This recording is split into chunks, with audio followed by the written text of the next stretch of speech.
राधे राधे महाराज जी। महाराज जी, मैं अत्यंत दुखी और परेशान हूँ। बार बार आने वाले बुरे विचार, ईर्ष्या, गुस्से और कुछ ही मिनटों में आध्यात्मिक विचलता आ जाती है। मैं अच्छा इंसान बनना चाहती हूँ पर मन ये बार बार गिरा देता है। नाम जप करने का देखो, ये प्रयास ना कर समझा जाए कि हमारी बुराई कही जाती है। लक्षणों से पता चलता है कि हमारे द्वारा पाप कर्म हुए हैं। पाप कर्म के कारण ही हमारी बुद्धि में अशांति, कामनाएं, निगेटिव विचार, विक्षेप ये आते हैं। हम शास्त्रीय बात कर रहे हैं।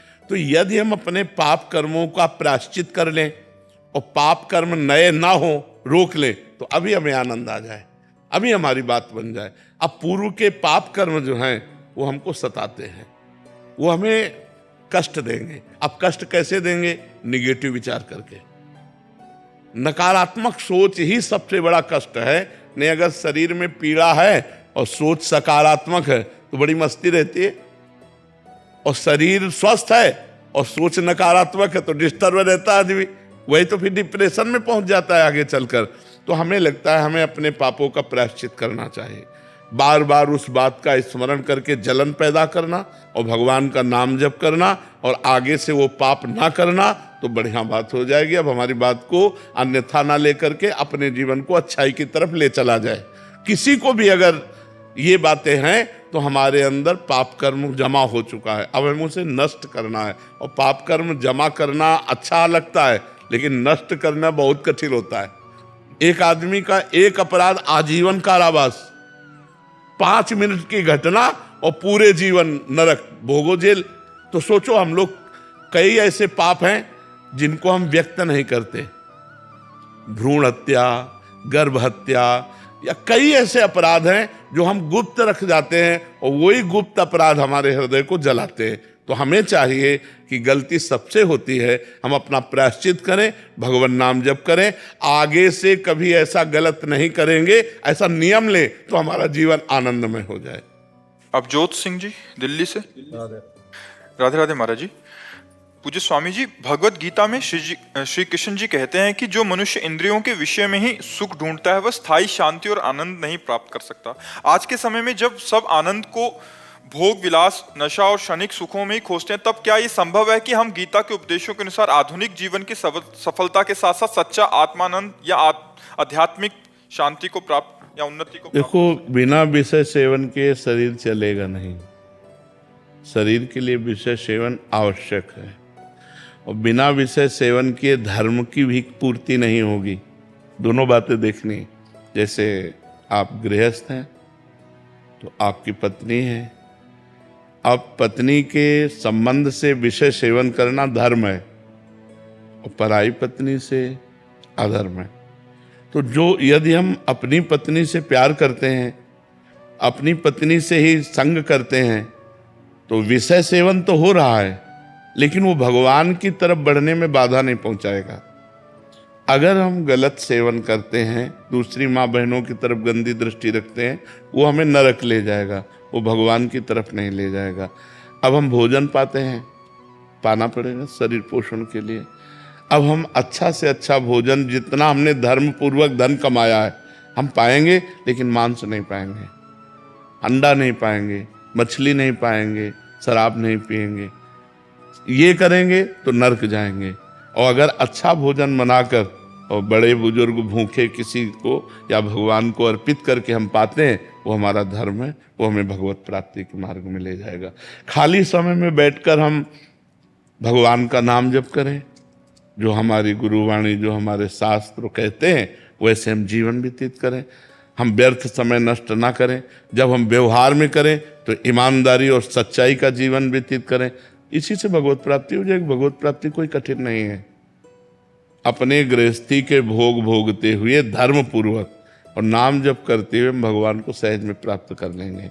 लेकिन अब आज धर्म की रेखा के अंतर्गत चलना बड़ा कठिन हो रहा है, नहीं हो रहा है।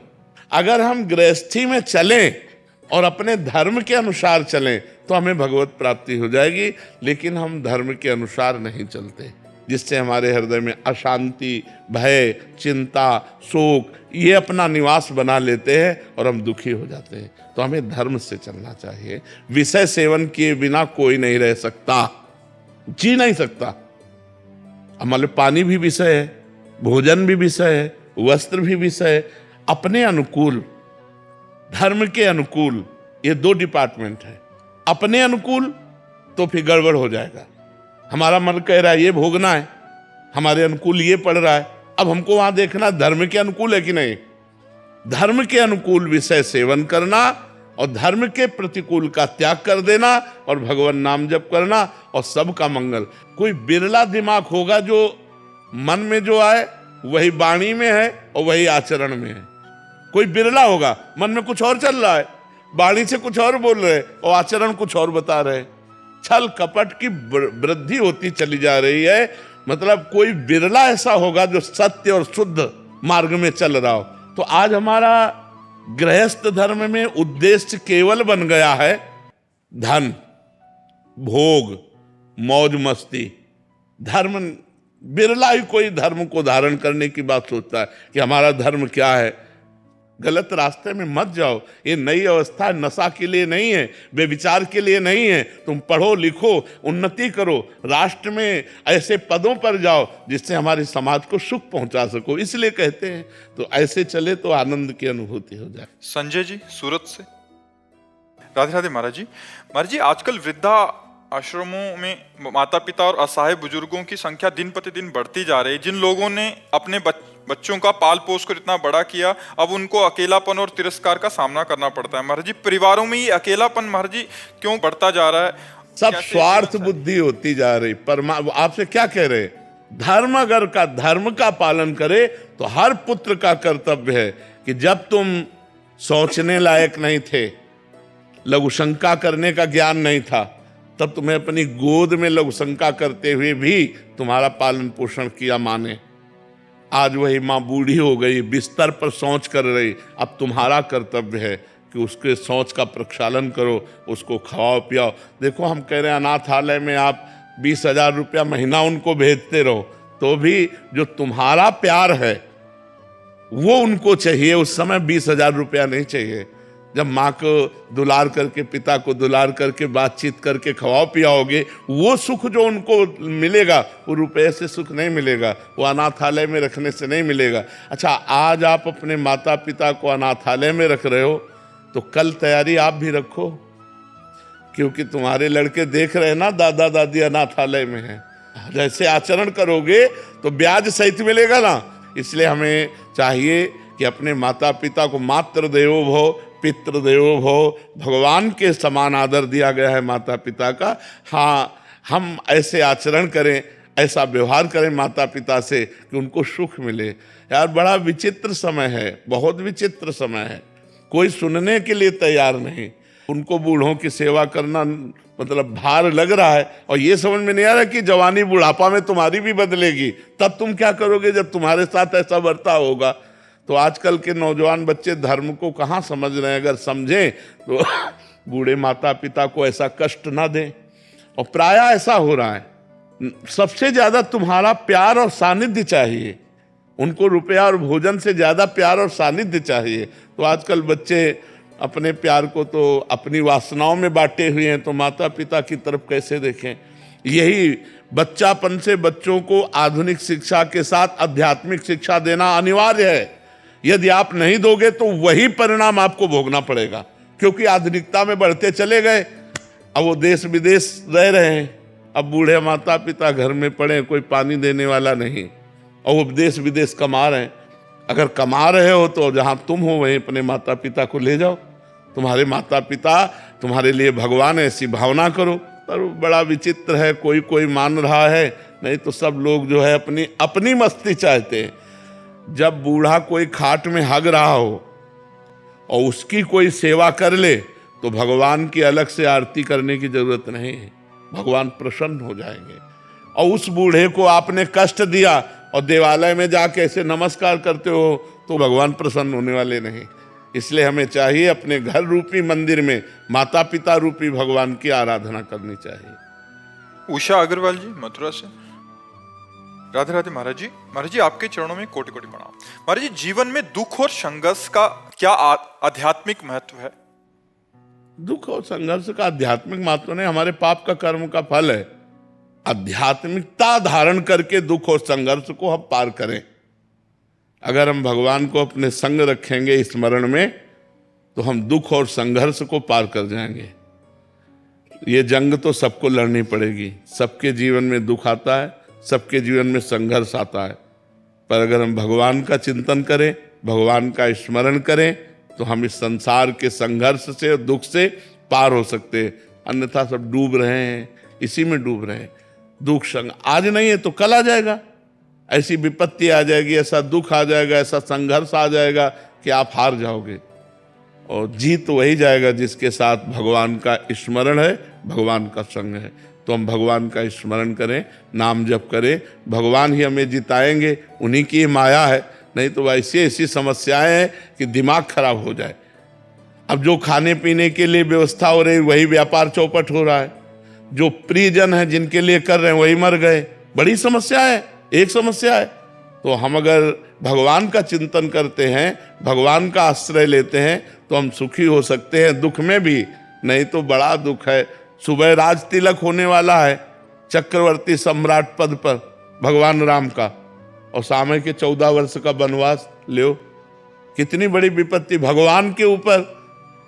सुबह राज तिलक की घोषणा होने है और सामने के 14 वर्ष का वनवास हो, तो कब कहां विपत्ति आए, पल की पल में क्या हो जाए कुछ पता नहीं तकदीर का, अजब खेल रघुवीर का। अभी हम आनंदित हैं, 2 मिनट बाद क्या हो जाए कुछ पता नहीं। इसलिए नाम जप करो, भगवान का आश्रय लो, वही विपत्ति दुख से हमें जिताएंगे। नहीं तो हम हार ही जाएंगे। संसार की माया बहुत विचित्र है। नेहा जी यूएसए से। राधे राधे। राधे राधे महाराज जी। महाराज जी इतना भौतिक व लौकिक उन्नति के बाद भी ये लगता है कि जैसे सफलता अभी नहीं मिली है। देखो बताए, विश्व का सब धन भोग तुम्हें मिल जाए तो भी तुम्हें तृप्ति नहीं होने वाली। महाराज ययाति चक्रवर्ती सम्राट और देवयानी उनकी पत्नी शुक्राचार्य जी की पुत्री, परम सुंदरी। शुक्राचार्य जी तो कुल गुरु है दैत्यों के और समस्त शास्त्रों के ज्ञाता हैं। उनकी पुत्री कौन सा ज्ञान नहीं होगा। और वो ययाति की पत्नी थी। अपनी यौवन अवस्था भोगने के बाद भी भोगों की अतृप्ति, अपने पुत्र की जवानी ली और उससे भी भोग भोगा 1000 वर्ष तक, फिर भी तृप्ति नहीं। तब ऊब करके छोड़ा और ये निर्णय लिखा कि भगवान से विमुख अज्ञानी पुरुष को यदि पूरे संसार के जौ धानी स्त्रियां सब सुख दे दिए जाएं तो भी तृप्ति नहीं होगी। गोस्वामी तुलसीदास जी एक दोहा में कह रहे हैं, तब लगी कुशल न जीव कहूं, सपने हूं मन विश्राम। तब लग जीव को कभी कुशल का अनुभव नहीं होगा, स्वप्न में भी कभी मन विश्राम को प्राप्त नहीं करेगा। जब लगी भजत न राम कहूं, शोक धाम तज काम। इन कामना और वासनाओं का त्याग करके जब तक भगवान का भजन नहीं, तो कामना और वासना की पूर्ति से कामना वासना बढ़ती है और कामना वासना के त्याग से शांति प्राप्त होती है। त्यागात शांति अनंतरम। जब हम कामना और वासनाओं का त्याग, अब अंदर कामना वासना के त्याग करने की हिम्मत नहीं रह गई। जो मन कहता है वो करना पड़ता है। मन कहता है आज ये खाना है तो अब वो खाना है, ये भोगना है तो भोगना है। अगर नहीं भोगेंगे तो अशांत कर देगा। तो अशांति दूर करने के लिए भोग भोगने की इच्छा रखते हैं। और जबकि भोग भोगने से अशांति बढ़ती है, भोगों के त्याग से शांति बढ़ती है। भोग त्यागात शांति अनंतरम। तो हमें चाहिए भगवान की शरण होकर भगवान का नाम जप करते हुए अन्य कामनाओं का त्याग करें तो हमारे पास, तो इन भोगों में, यश कीर्ति में, रुपया पैसा में शांति नहीं। शांति तो भगवान के चरणों में है, भगवान के नाम में है। एक गरीब आदमी हो, भगवान का नाम जप कर रहा हो, भगवान के भरोसों में मस्त। एक अरबपति है, भगवान से विमुख है, वो चिंता है, उसे नींद की गोली खा के सोना होगा। भगवान के आश्रय के बिना शांति मिलना तो असंभव है। ये पक्की बात समझ लो, ये पक्की बात। मन कहता है कि अमुक संख्या धनराशि हो जाए तो मैं लेकिन अमुक संख्या होने पर उससे बढ़कर कामना हो जाती है और वो कभी तृप्त नहीं होता। तृप्त होता है तो सब तज हरि भज, सब झंझट छोड़ो, राधा राधा राधा राधा राधा, और जैसे भगवान रख रहे वैसे संतोष करो और अपने धर्म से कर्म करो, यही जीवन का लाभ। नहीं तो कभी संतोष के बिना ये कामनाएं कभी नष्ट नहीं होती। बिन संतोष न काम न साही, और अछत काम सुख सपने उनाई। और जब तक कामनाएं तब तक अशांति ही अशांति है। विनीत जी लखनऊ से। राधे राधे महाराज जी। राधे राधे महाराज जी। महाराज जी, कल के एकांतिक वार्तालाप में आपने एक साधक से कहा था कि क्रोध से बचने के लिए वो स्थान ही छोड़ दो जब तुम्हें लगे कि अब क्रोध आ सकता है। साथ ही आपने नाम जप का सहारा लेने के लिए भी बोला था। लेकिन अगर किसी व्यक्ति के शुरुआती जीवन में कठोर अनुभवों के कारण क्रोध ही उसका सबसे बड़ा शत्रु बन गया हो और अब वो किसी ऐसे उच्चतम पद पर है जहां उसे निचले पदों के लोगों के साथ रोज व्यवहार करना हो जो प्राय बदतमीजी और उद्दंडता के साथ व्यवहार करते हैं, ऐसे में वो स्थान भी छोड़ा नहीं जा सकता महाराज जी? ऐसे में कुछ ऐसे लोग होते हैं जो क्रोध की भाषा ही समझते हैं, और कुछ जो होते हैं वो विनम्रता की भाषा समझते हैं। ये हम मानते हैं आपकी बात, इसको हम काटते नहीं हैं।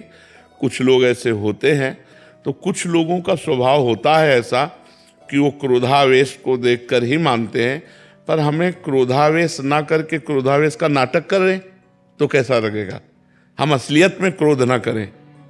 अगर हम क्रोध करेंगे तो हम रिलैक्स नहीं हो पाएंगे, हमारा हृदय जलेगा और उससे द्वेष करेगा। अगर हम क्रोध का नाटक करेंगे तो हम रिलैक्स रहेंगे। तो हमें लगता है क्रोध ना करके यदि हम क्रोध का नाटक करें, पर नाटक करने में ऐसा लो कि जल्दी में क्रोध में आ जाए, मतलब उसके लिए हमको बिल्कुल तैयार रहना पड़ेगा कि हम केवल नाटक कर रहे हैं। क्योंकि अपने जो नीचे लोग हैं उनको सेवा करानी है, उन सेवा कराने के लिए हमें थोड़ा सा, तो अगर कहीं जरूरत पड़े तो क्रोध का नाटक कर ले, क्रोध ना करे। क्योंकि क्रोध से अपनी भी हानि होती है और दूसरे की भी हानि होती है।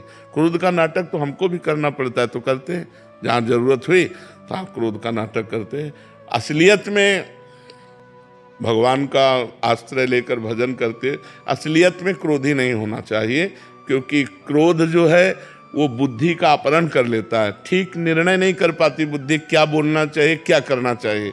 वो उस समय गलत बोल सकता है, उस समय गलत वो क्रिया भी कर सकता है। मान लो पूज्य जनों का अपमान कर सकता है, या जो नहीं करना चाहिए ऐसी हिंसादि दोष कर सकता है। तो हमें लगता है क्रोध से बचे, क्रोध का नाटक करना पड़े तो कर लेना चाहिए।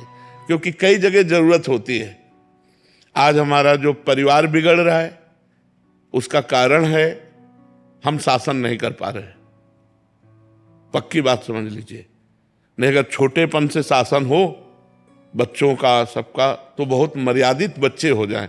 लेकिन छोटेपन से तो मोबाइल पकड़ा दिया जाता है और छूट दे दी जाती है। माता पिता अपनी मस्ती में रहते हैं, बच्चे बिगड़ जाते हैं। जब वो सयाने होते हैं फिर वो समझते नहीं। बहुत समस्याएं आ गई, बहुत समस्याएं। अगर बच्चे गलत चल रहे हैं और उनको डांटने की कोशिश करें, उनको संभालने की कोशिश करें, तो कई माता पिता बताए कि वो कहते हैं हम क्या कर लेंगे। और बेचारा डर गया कि आपसे तो अच्छा है जैसे चलो वैसे चलो, काहे को क्या करोगे। तो ये बड़ी समस्याएं समाज में उपस्थित हो रही। तो क्रोध का नाटक आवश्यक हो तो थोड़ा कर ले, नहीं तो शांत रहे और अपना कार्य जैसे चले वैसे चलावे। क्रोध तो नहीं करना चाहिए। अंदर का क्रोध हानिकारक ही है।